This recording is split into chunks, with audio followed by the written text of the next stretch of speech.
I mean, Sure. Yeah, so I ran a 270 bed facility years ago, nursing home, and or long-term residential center.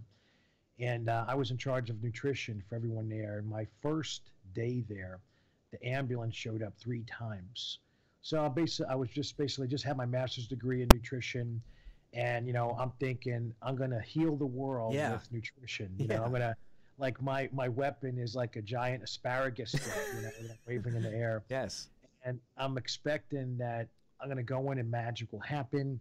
And I walk through the door, and the ambulance is taking someone out, and I never dealt with death very well. I always felt like I needed to try harder to help, and it was very shocking for me to see how desensitized professionals can become yeah, because they learn to accept death as part of the process, of life, and it is, but it doesn't mean it's part of the process of our work. Our work as professionals is we should be looking at how to uh, minimize death and suffering.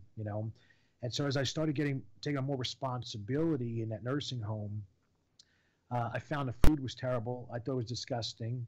So I started making all kinds of changes in what we're ordering. Well, of course, better quality food costs a lot more money. So now I exceeded our budget. So now the administrator of the nursing home called me into her office and told me all the problems I was causing them.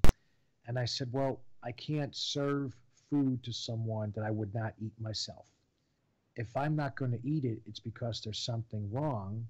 So then we have to reevaluate what are we budgeting for food here, and that's at your level. That's not at my level. You give me the money and I spend it. I'm going to spend it on stuff that I trust is healthy for these people. So as you might imagine, that wasn't what she was looking to hear. What she wanted is she wanted someone says okay and yeah, just goes right back to work. yeah.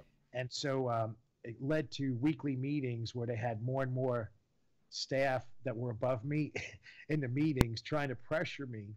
And eventually that just wasn't a good fit. I can't look at some, granddaughter or grandson and say, hey, I'm giving your family garbage food. That's Yeah. just not, that's below my ethics.